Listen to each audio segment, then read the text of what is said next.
Last ব্লগে তো তোমাদের সাথে আমি শেয়ার করেছিলাম যে সিলেটের প্রথম দিন আমরা কি করলাম। তো এটা হচ্ছে দ্বিতীয় দিন। আমি সকালবেলা একদম আর্লি মর্নিংয়ে ঘুম থেকে উঠে রেডি হয়ে গেলাম। আর আজকের দিনের জন্য আমি অফ হোয়াইটের মধ্যে ফ্লোরাল প্রিন্টের এই ড্রেসটা পরে নিলাম। তো ফার্স্টে আমাদের আজকে ডেস্টিনেশন হচ্ছে মাজার ভিজিট। যেহেতু আমাদের হোটেলের সাথে একদম শাহজালাল মাজারটা ছিল, কিন্তু আমাদেরকে দেখা হয়নি, তাই ভাবলাম যে এটা যদি কোনোভাবে স্কিপ হয়ে যায়, তাই ফার্স্টে আজকে এই মাজারটা ভিজিট করে নিব। দেন আমরা চলে গেলাম পানসি রেস্টুরেন্টে। আগের দিন আমরা খেয়েছিলাম 5 ভাই রেস্টুরেন্টে ব্রেকফাস্ট, আজকে করবো পানসি রেস্টুরেন্টে। বাই দ্য ওয়ে, পানসি রেস্টুরেন্টে breakfast is the one of the best breakfast in Sylhet. তোমরা যদি কেউ যাও, প্লিজ এই পানসি রেস্টুরেন্টে অ্যাটলিস্ট ব্রেকফাস্ট করতে ভুলবা না। আর লাঞ্চ করতে হলে লাঞ্চ বা ডিনারের জন্য 5 ভাই ইজ দ্য বেস্ট। আর সেদিনের ওয়েদারটা কেমন জানি একটা গ্লুমি টাইপের ছিল, মনে হচ্ছে এই বৃষ্টি নামবে, বাট বৃষ্টি তেমন ছিল না। ব্রেকফাস্টের জন্য সিলেটের বিখ্যাত আকনি বিরিয়ানি, যেটা ওটা ট্রাই করতে চাইছিলাম, বাট এখানে শেষ হয়ে গিয়েছিল ততক্ষণে। তো আমরা অ্যাজ ইউজুয়াল পরোটা, ডিম ভাজি, আরও কি জানি ছিল ওগুলো নিয়েছিলাম। আর শেষে নিয়েছিলাম আমি একটা ফিরনি, আর আমার ভাই নিয়েছিল একটা দই। ট্রাস্ট মি গাইস, এই ফিরনিটা আর দইটা এত বেশি মজা ছিল। আর এই যে চা, আমি এই সিলেটের চায়ের কথা যতবার বলবো ততবার কম হয়ে যাবে। অ্যাটলিস্ট যারা চা লাভার আছো, তারা অ্যাটলিস্ট চা খাওয়ার জন্য একবার হলো সিলেট ঘুরতে আসবা। তো যাই হোক, চায়ের বিজ্ঞাপন অনেক দেওয়া হয়ে গেছে, এখন চলেন আমাদের মেইন ঘোরাঘুরি পড়বে। রেস্টুরেন্ট থেকে বের হয়ে দেখি যে আমাদের রিজার্ভ করা যে গাড়িটা ছিল সেটা চলে আসলো। দ্বিতীয় দিনের জন্য আমাদের আজকের ডেস্টিনেশন হচ্ছে, প্রথমে হচ্ছে শাহপরান মাজার ভিজিট করা, দেন হচ্ছে জাফলং। তো ফার্স্টে আমরা শাহপরান মাজারে চলে আসলাম। আর এটা হচ্ছে শাহপরান মাজার, শহর থেকে একটু দূরে কিছুটা। আমি আমার লাইফে কখনো ওই রকম অর্থে মাজার ভিজিট করি নাই কখনো।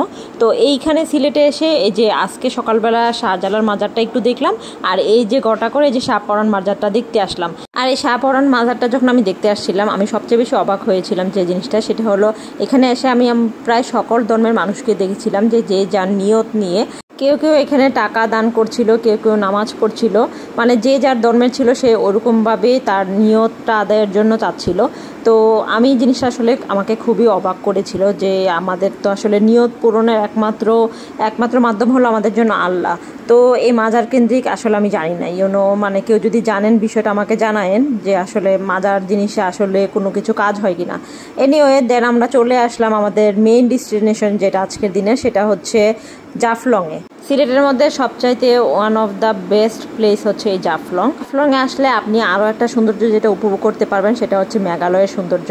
আর মেঘালয়ের সৌন্দর্য মানে হচ্ছে বৃষ্টির সৌন্দর্য।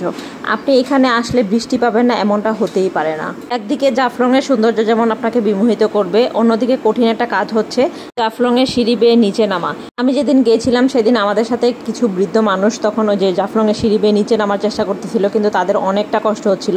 তো এটা দেখে আমি আর আমার ভাই চিন্তা করতেছিলাম যে আমার আম্মুকে নিয়ে আসবো। ওনাদের কষ্ট দেখে আমি চিন্তা করতেছিলাম যে আম্মু আসলে পরে এই জাফলংয়ের সিঁড়ি বেয়ে নিচে নামতে পারবে কিনা। এনিওয়ে, আমরা যখন নিচে নামে আসলাম তখন দেখলাম যে আরেক রকম সৌন্দর্য। তখন আমরা হাঁটতে হাঁটতে প্রায় একদম ওই যে পাথরগুলোর কাছে যাওয়ার চেষ্টা করছিলাম, কিন্তু চারপাশে এত পরিমাণ পাথর, মানে জাফলংয়ে বা পুরা সিলেট ট্যুরে আপনি ক্যাটস জুতা ছাড়া বিকল্প আর কিছু চিন্তাও করতে পারবেন না, আমার কাছে যেটা মনে হলো। তারপরে যাই হোক, আমরা এই যে মেইন জাফলংয়ের পয়েন্টে চলে আসলাম, 0 পয়েন্ট যেখানে। তো এখানে তখন আমরা আসার সাথে সাথে বৃষ্টি নামছে, মানে কি একটা কপাল ছিল যে বৃষ্টির জন্য আমরা কিছু করতে পারছিলাম না। তো যাই হোক, 1 ঘন্টা বৃষ্টি থামার পরে আমরা আমাদের ফটো সেশন শুরু করলাম। আমার ভাইয়ের যেহেতু এই জায়গাগুলো অনেকবার এখানে ভিজিট করা হয়েছে, তাই ও এই জায়গার সম্পর্কে ভালো মতো জানে যে ওদের ফটোগ্রাফার সাথে খুব ভালো মতো দাম দর করতে হয়, না হলে ওরা কিন্তু আপনাকে পেয়ে বসবে। তো যাই হোক, আমরা অনেকগুলো ছবি তুললাম জাফলংয়ে। তারপর ওখান থেকে আমরা প্রায় 2 ঘন্টার মতো থেকে এখন চলে যাব হচ্ছে মায়াবী ঝর্ণার পয়েন্টে। তো মায়াবী ঝর্ণার জন্য আপনাকে কিছুটা বোটে করে পার হতে হবে। পার পার্সনের জন্য মনে হয় বোটে করে 50 টাকা বা 100 টাকা করে নিচ্ছিল। তো যাই হোক, এটা মাত্র 5-10 মিনিটের একটা ডেস্টিনেশন থাকে। যাই হোক, বোটে করে পার হওয়ার পর আমাদেরকে 5 মিনিটের মতো হেঁটে তেন মায়াবী ঝর্ণার ওখানে পৌঁছাতে হলো। আর এই যে দেখেন কি যে সুন্দর মায়াবী ঝর্ণা, মানে নামটা যেমন মায়াবী ঝর্ণা, দেখতেও তেমনি মায়াবী।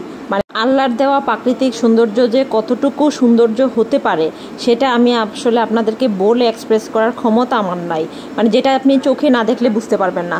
আর এই যে মায়াবী ঝর্ণার পাশে কিন্তু ইন্ডিয়ান প্রোডাক্ট নিয়ে বাঙালিরা, অনেক বাঙালি দেখবেন যে দোকান নিয়ে, ছোটো ছোটো দোকান নিয়ে বসে থাকবে, মানে ওদের থেকে কিন্তু আপনি চাইলে একদম রিজনেবল প্রাইসে ইন্ডিয়ান প্রোডাক্ট কিনতে পারবেন। এখানে আমাদের নর্মাল মার্কেটে এর কি বলবো আমি, 4 ভাগের 1 ভাগ প্রাইসে ওরা এখানে রাখে না। আমি যেহেতু ব্যাপারটা সম্পর্কে জানতাম না, তাই সেদিন আনফর্চুনেটলি আমার কাছে সেদিন তেমন কোনো টাকা পয়সা ছিল না, তবে যাই ছিল তাই দিয়ে আমি যতটুকু পারছি কিনে আনছি।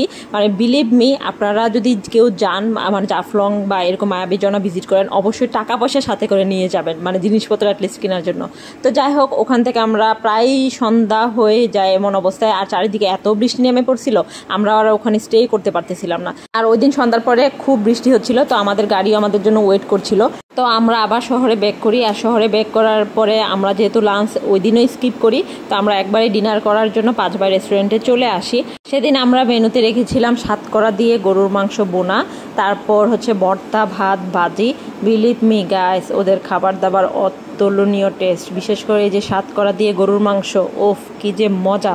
আর খাওয়া দাওয়ার পরে ডেজার্ট হিসেবে এই যে আমরা ফালুদা নিয়ে নিলাম। আজকে তাহলে এই পর্যন্ত।